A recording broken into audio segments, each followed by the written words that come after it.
Hey, what's going on, everyone? Hello, and welcome to episode 58 of the Forward Progress Football Podcast. I'm your host, Zach Pardee, and today we're going to recap the entire Week 7 slate of games before previewing Week 8's Thursday night football matchup between the Ravens and the Buccaneers. So let's get on into it.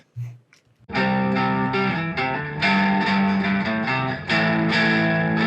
right, so starting things off with the Giants at the Jaguars. Giants beating the Jags 23-17. Got both those predictions right. I picked the Giants to cover and win. The Giants, they still look great. Jones is playing pretty amazingly despite not having the best receivers. He's using his legs to supplement the fact that he has nowhere to go with the ball. And then Barkley has been phenomenal all season, playing like a top 3 back. This offensive line, they played great too, allowing almost no pressure other than from Phillips, who came in relief for Neal, the rookie right tackle. And then defensively, they're one of the best in the league. Jackson and Moreau are a surprisingly good duo at cornerback. McKinney and Love, they're pretty good at safety, like a solid duo. But honestly, I don't know what else this defense is doing so good. Like, they only had 12 pressures as a team, gave up 8.1 yards per attempt to ETN, and somehow held the Jags to only 17 points. Just like really all-around impressive coaching performance. Like what Wink Martindale is doing is super underrated here because they could be a lot more talented of a team, and to be doing this with the amount of talent he has, like, watch out. And then I think that goes without saying that the Jags really shot themselves in the foot though in this game.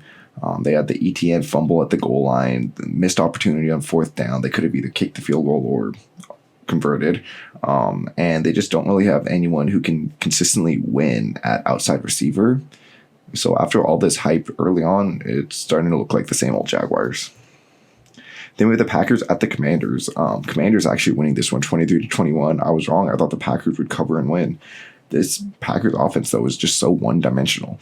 They move the ball with screens and quick passes, and once defenses learn how to stop them, they just don't have any counterpunch. That's the problem with this offense right now. Like, yeah, there's no great receiver, but having a great receiver, they don't just need one to make the offense work, but to make it work when the other options are taken away. Because this offense can work on a very fine line with just running it through the running backs, tight ends, quick plays, whatever they're doing right now. But if they don't make a move for a serious receiver who can right the wrongs of the other parts of the offense, they're at serious risk of missing the playoffs with Aaron Rodgers. For the Commanders, it took the offense a minute to get going, but once it didn't look that bad, honestly. Heineke was pretty terrible early on. I didn't watch this game live. I rewatched it after the fact, but I have Red Zone on in the background as I watch one of the games live, and I felt like every time Heineke threw a pass and it showed it on Red Zone, it was hitting a Green Bay defender until he hit Gibson for that touchdown. Like, it was every single time it showed the Commanders game, it was Heineke almost throwing a pick. And I was like, oh my goodness. But then he started to heat up. He played more in the rhythm of the offense, really got things going, taking advantage of the fact that he has some special receivers out there in McLaurin and Samuel. The Packers defense definitely should be better, though, specifically at linebacker. The corners played well for the most part, minus some plays where they just got beat by McLaurin and Samuel. Like, that's just going to happen going against good wide receivers, you know. And the pass rush, they played pretty well throughout the game, especially Gary. He was tearing it up early on, but then I think he got injured because I wasn't seeing him as much later. And Inauguri was in a lot, who also made a pretty good impact for a late round pick rookie. But Campbell and Walker are just bad. Like, they did not look good this game. Like, a linebacker, they can make a good play. Like, Campbell, he had a pick 6 and a TFL on Curtis Samuel. Like, he had a couple of nice splashy plays. So if you're just watching this, like, the highlights, you might be like, oh, Campbell had a pretty good game. But there were so many plays where both of them, they were just late on the run, juked out, missing tackles, poor in coverage. There's a play where McLaurin was running like a drag on 3rd down, and Campbell and Walker were just kind of like standing there, like shifting a tiny bit in the direction of McLaurin, but they weren't covering anyone else. They weren't doing anything, just taking up space and making it look like that they were trying to cover him. I don't know. It was just a super weird play where they just kind of like let him run by, and it was an easier first down. And later, Campbell did the same thing against Curtis Samuel, like just kind of like drifted with him. Like, obviously, he was like doing the thing where you cover grass and not players. And he was like, okay, like this is my zone. Like, yeah, players running through it, but like I'm going to stick to my zone. And because he did that, like the player was just wide open. Like I get you want to stick to your zone and play the defense the way you're, I don't know, coached to. I guess this could be a coaching thing too, now that I'm like kind of speaking it out loud. But I feel like it's more important to take the player away than just stand there in the middle of the defense where there's no other routes, you know? I don't know. It's just frustrating to see two players who should be playing a lot better miss some pretty crucial plays in a 2-point game. Like if they stepped it up and played a bit better, like obviously you want the offense to look better for the Packers, but if Campbell and Walker just made a couple more plays, like this could have really been the difference in the game.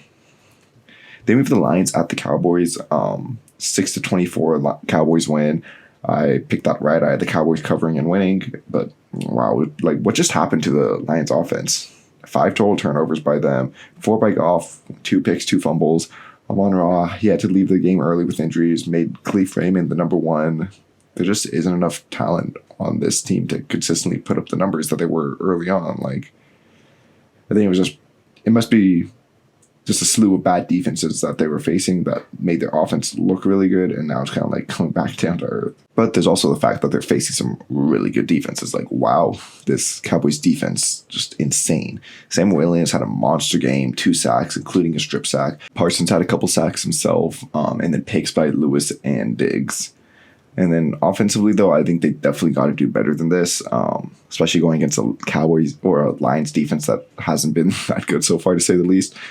Dak, he's definitely still getting worn back into this offense, but the ground game did look pretty good with the 2-headed monster of Zeke and Pollard. Like, this is looking like Zeke's not back to what he was in like 2016, 17, but he's looking like a pretty good running back. And then Pollard, of course, has been a top 10 back this whole time, just limited touches. But if they got 2 top 15-ish backs, like that's not bad. If that can fully return to form, this team could be just absolutely dangerous. Then we have the Buccaneers at the Panthers. The Panthers winning 21-3. Wow. I picked the Panthers to cover, but I did not think that they would actually win. I just thought this was going to be a super low-scoring game where the Panthers would manage to cover that 13-point spread. But apparently this is just rock bottom for the Bucs. And I think it's time to question on if they're going to be there come January. This offense was just terrible today. If Brady tried to go deep, he'd have all day in the pocket, but just couldn't find anyone open. So most of these plays were just quick passes, screens. The run game didn't exist once again.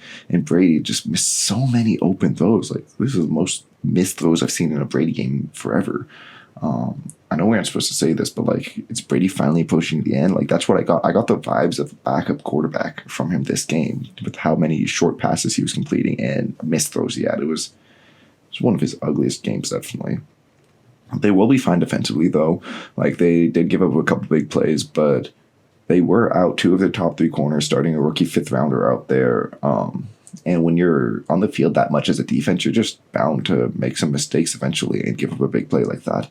Credit to the Panthers, though. I thought they weren't going to win another game all season. Like, I thought 1-15 or 16 would write it off, you know? But look at them. Like, Brian Burns looks like he wants the bag, either from the Panthers or wherever he's going to get traded to. Foreman and Hubbard, they made a really nice little thunder and lightning approach. Walker was distributing real nice. He was making some big throws that he definitely didn't show in the last game. It was nice to see Moore look like a good receiver again, and they're starting to get their young receiver Marshall involved too. The only one who really stood out as having a bad game, I felt, was Jackson, who got beat time and time by Evans and Godwin. And the Panthers are lucky that Brady didn't take more of an advantage of that. Like, that's another reason why I feel like Brady might be like approaching the end. Is Evans and Godwin's played pretty good. They were getting open, especially against Jackson, and just nothing came about it after that Evans drop. And moving on to the Falcons at the Bengals. Bengals winning 35-17. I was wrong. I thought the Falcons would be able to upset the Bengals here, but yeah, great game by the Bengals all around. Joe Burrow looks like he's fully back in his groove, perfectly diagnosing these zone coverages that the Falcons were running and placing the ball like right on the numbers of the receivers when they were manned up. Like, he was just incredible this game. this is the type of performance from Burrow that we've been missing all year. And if they can get just like 90% of this version of Burrow for the rest of the year, this is going to be one of the best offenses week in, week out. And their defense, they played great too. They held the Falcons to 107 yards on the ground, only 1 touchdown and 4.1 yards per attempt. This is one of the best rushing offenses in the league, and they effectively shut it down. Like, yeah, they still gave up over 100, but 4.1 yards per attempt, like, that's not bad. Hubbard looks great this year as a pass rusher, opposite of Hendrickson, who we already know is good. Like, that's a pretty good 1-2 punch right there. And then their coverage is mostly good as long as they can hide Eli Apple. This Falcons team, though, they definitely need more weapons and options offensively. Not even weapons yet, because they have a couple good ones in London and Pitts. They just aren't really a competent passing offense, and it's hard to win with such a little threat of airing it out. Obviously, they should do better next year when they get Ridley back, and I honestly think that could solve a bunch of their problems, but you also kind of hope that they're picking high enough to draft a competent quarterback who would be entering a pretty nice situation for all things considered. Then we have the Browns at the Ravens. Ravens winning 23-20. I picked the Ravens to win and cover, so they didn't quite cover, but they got the win. This, though, was a really weird game plan by the Ravens. Like, I said to myself that the key to beating the Browns would be the ground game, but I wasn't expecting 42 rushes to just 21 dropbacks, and then some of those dropbacks turn into scrambles and stuff. I'm confused. Ward was out again. They just got Bateman back. They have Mark Andrews and Devin Duvernay. They also signed Deshaun Jackson, but I don't think he played yet this game. Why not sling the ball around a bit more? Like, sure, they still won, and that's good, but it probably would have felt a lot better for this offense, a lot less stressful if they were able to put a few more points on the board. And they just, like how do you go a full game targeting Mark Andrews twice, 0 catches against JOK? Like, yeah, JOK is a good coverage linebacker, but Mark Andrews can beat him. Or Deion Jones was back there for the Browns. I don't know. I think they should put the ball in Lamar's hands more and stop freaking rushing it 42 times a game. But they did play well on defense against the Browns, though. They contained Chubb for the most part until the fourth quarter, where he did start to run wild, admittedly. And Humphrey and Peters played well most of the game, helped out by some pretty strong performances from the pass rushers, Owe and Houston, and everyone else along that front line. For the Browns, they just couldn't really do enough offensively.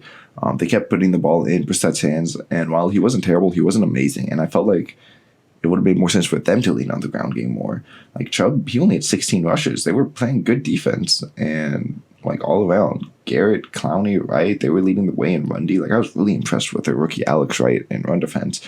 And then Garrett's a menace in the freaking pass, as always. The secondary was playing well for the most part without Ward. Like, as I said, the Ravens didn't really do much through the air, although Delpit definitely has had better games. I just think both of these teams kind of came in with weird plans.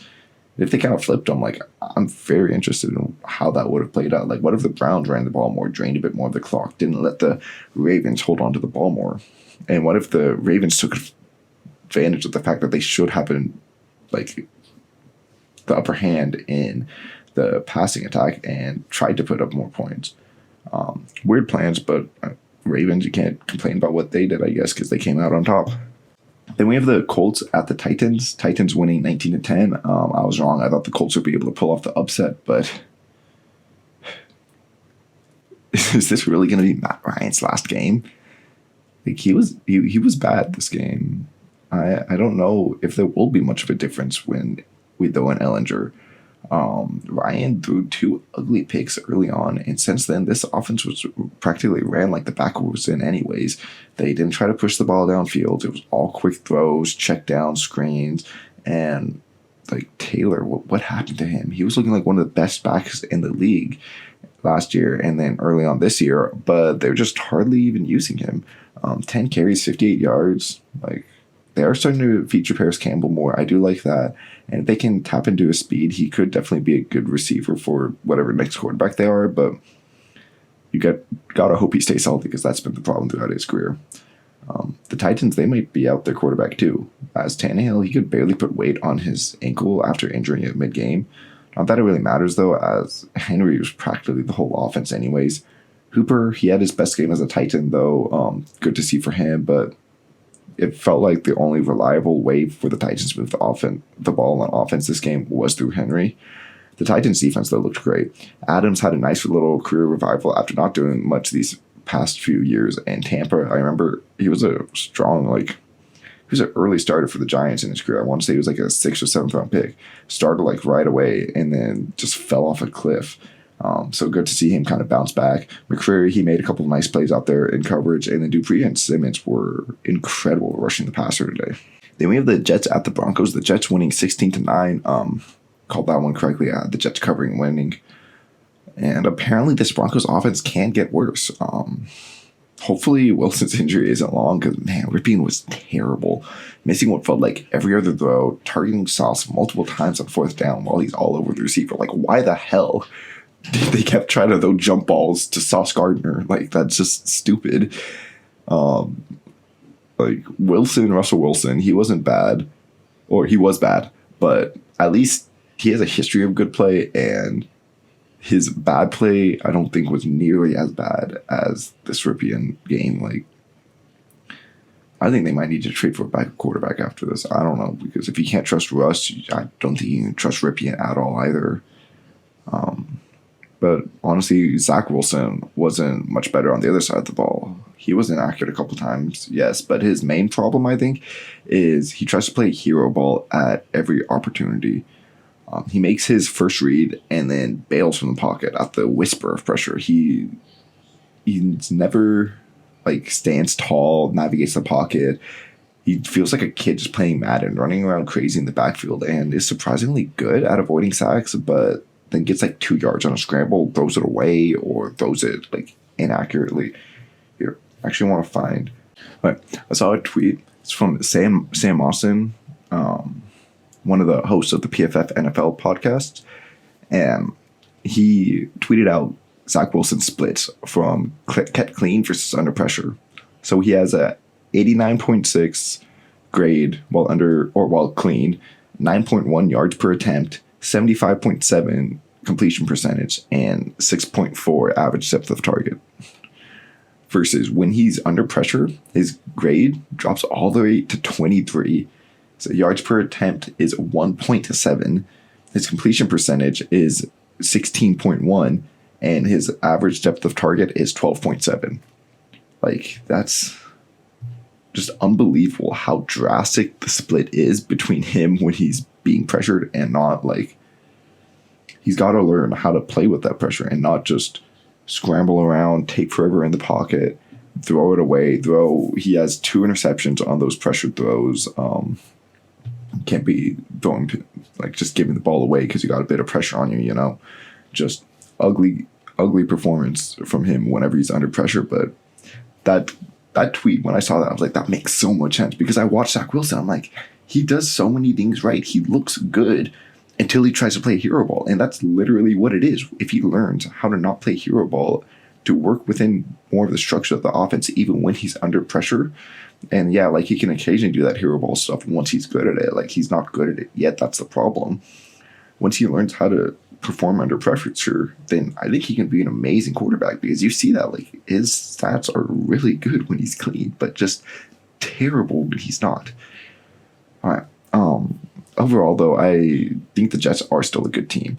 I think their ground game will be fine. Obviously not as good without Hall, but it still should be above average, I think, with Carter and the recent addition of James Robinson. They have good receivers. Zach Wilson just needs to learn how to get them the ball more. And this line could be a lot better. Obviously, Wilson's biggest problem is under pressure. And with all the injuries up front on their line, that's causing a lot more pressure than you'd like to get through.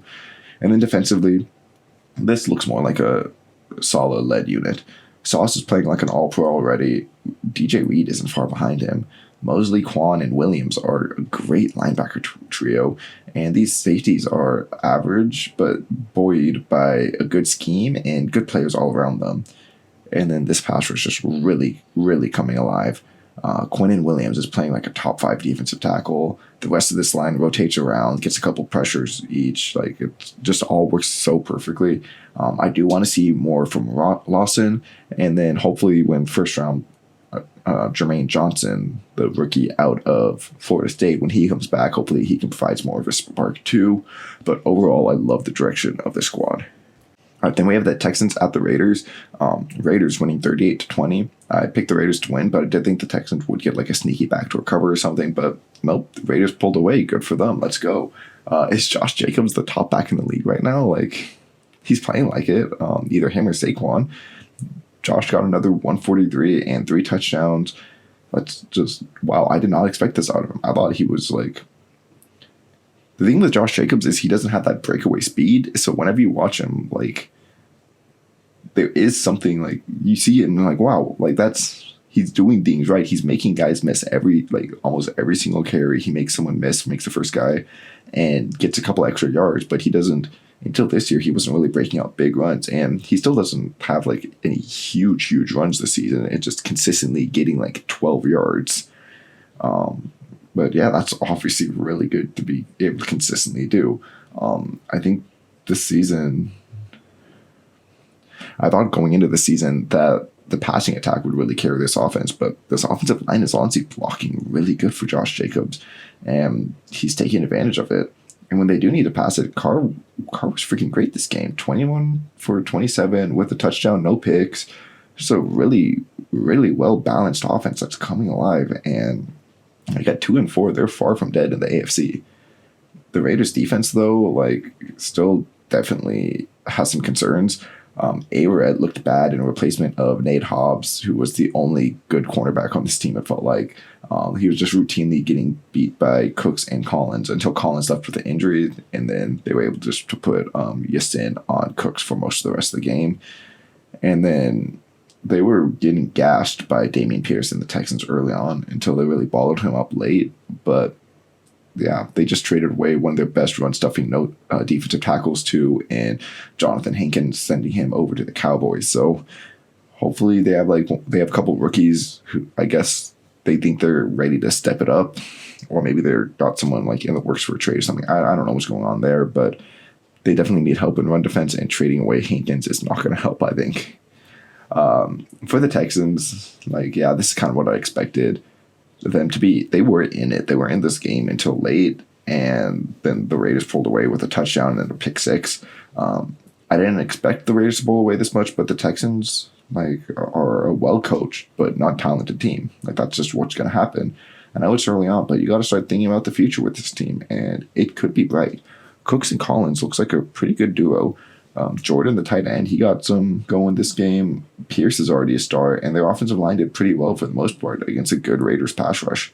Stingley, he looked good out there. He matched well with Adams. Adams, yeah, he's going to get his. He's a top 3 receiver in the league, but for a rookie, Stingley played really well. And then plug in a good quarterback, a couple more pieces on defense, and a true number 1 type pass rusher. And I could see this team being good in a year or two. Then we have the Chiefs at the Niners. Chiefs winning 44-23, and yeah, I picked the Chiefs to cover and win. They're going to be just fine. I don't even know what to say at this point. This offense is just unbelievable. Mahomes is near perfect after the early pick. Juju and Hardman had their best games at the Chiefs. MVS also had his best game. Kelsey went crazy. And Pacheco, he did good in his limited touches with 5.8 yards per attempt. And honestly, I think the Niners are going to be fine too for the most part after this game. I'm not as confident in them as I am with the Chiefs or some other teams, but I still view them pretty similarly as I did before this game. McCaffrey looked great. He should be a difference maker once he's worked in. He took his first couple runs and just made everyone miss on them. Kittle had a good game. Ayuk is becoming a real weapon. They do need to figure out how to get Debo involved a bit more though. He's one of your best players and he's hardly getting touches right now, but I think their offense should be fine with the way they want to play. But the defense does have to play better than this if they want to beat some of their best teams. The way the Niners are built to win right now are off the backs of their strong defense, but they hardly got any pressure all game. Bosa was the only one with a sack, and they had their worst game in coverage. Gibson, Mooney Ward, Jimmy Ward, Lenore, they all gave up some big plays. They've been good all year, so hopefully this was just kind of the Chiefs being the Chiefs, and they can self-correct, but it was a pretty ugly performance by one of the league's best defenses. So then we have the Seahawks at the Chargers. I picked the Seahawks to cover and win in the upset, and yeah, that's what happened, 37-23. Great team win by the Seahawks. Both sides of the ball really excelled. Gino was a bit looser with the ball than normal with 2 turnovers, but overall he still played pretty great despite DK going down early. Goodwin, he showed that he still has his elite speed and can be a dangerous weapon for the Seahawks, and they took advantage of that. And everyone on this team is bought into run blocking, like wide receivers, tight ends, offensive line. The thing that really showed how bought into this team everyone is for me is the Seahawks when they're up 14, less than 2 minutes ago.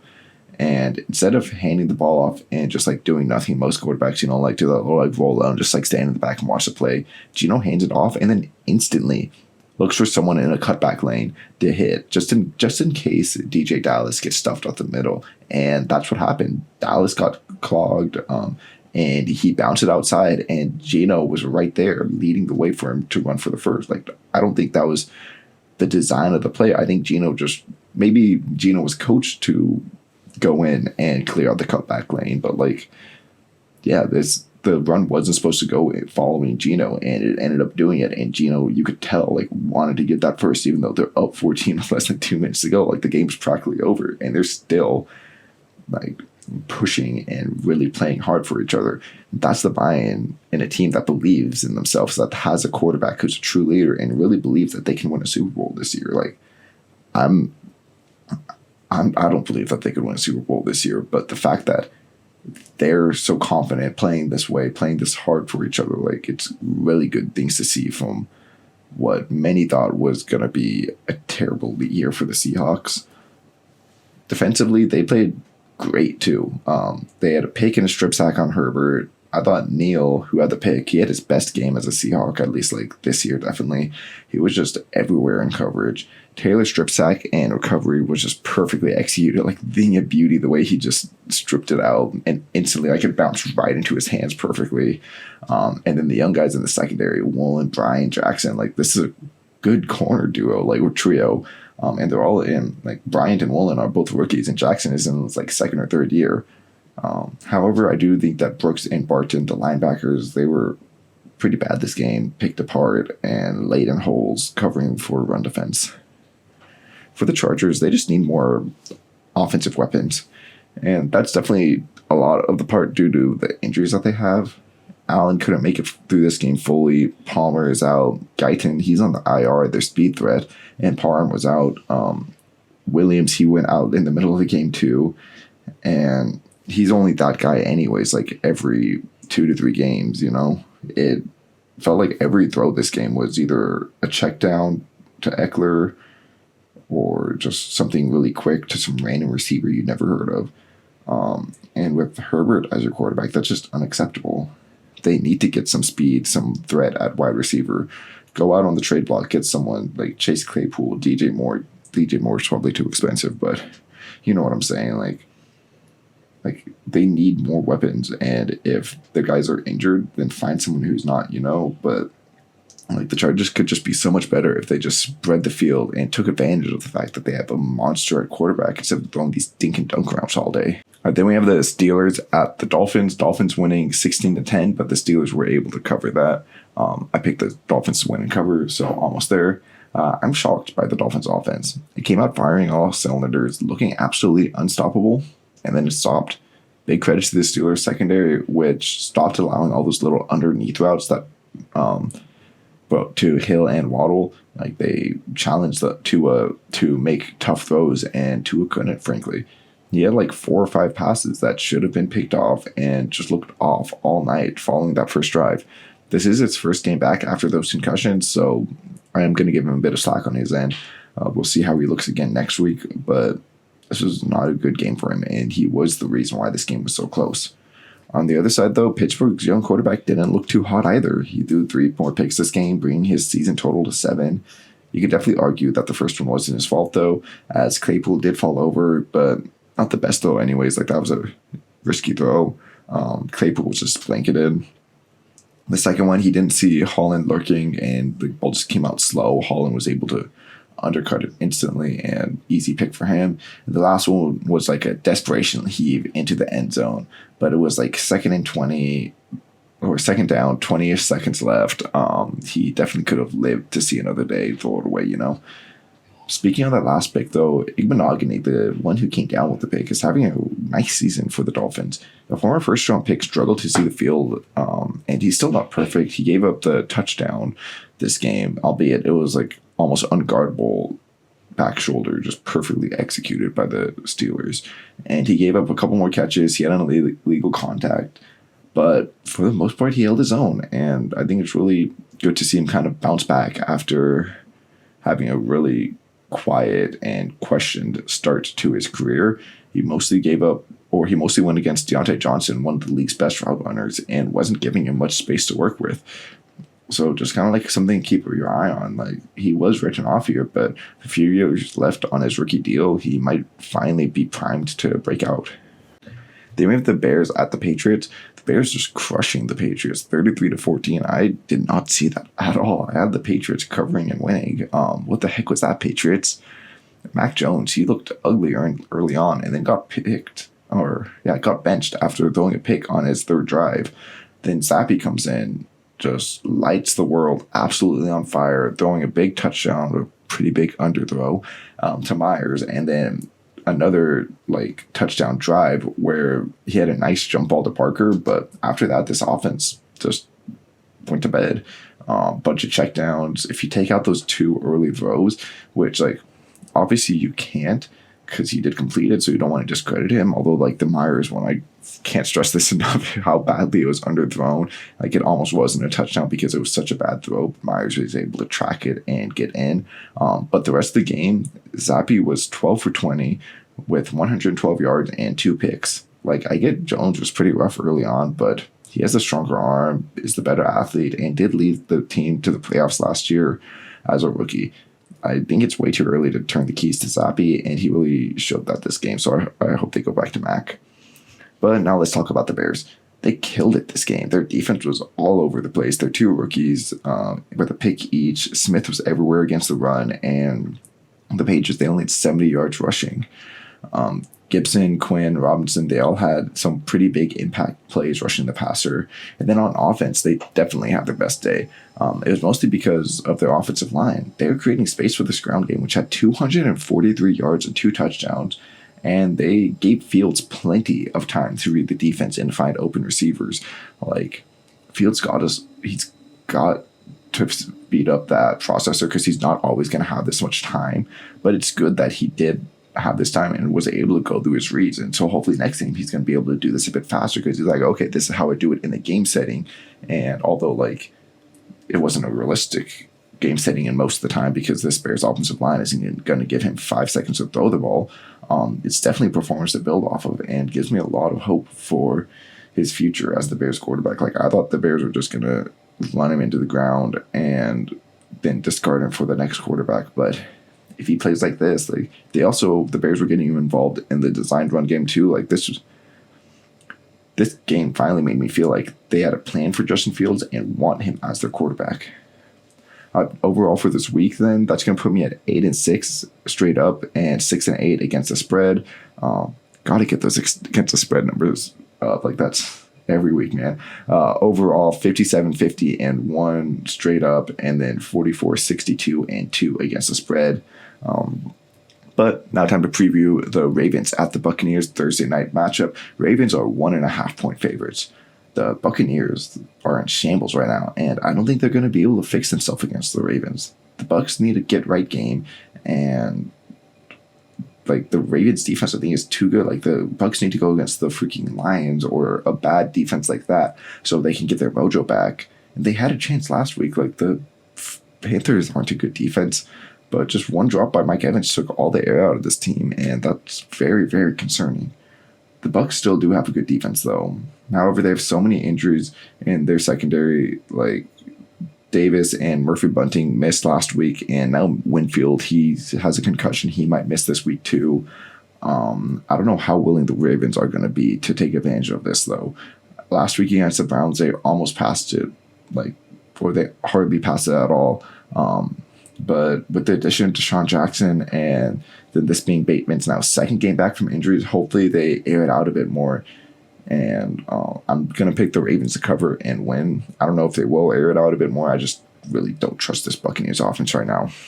All right, so that's going to do it for today's episode. If you're on YouTube, leave a comment. Let me know what how your picks went with this week. What was your most surprising game? And yeah, leave a like, subscribe. If you're on Apple, Spotify, wherever else you might be listening to this, leave a 5-star review. Go tell your friends, and see you all next week.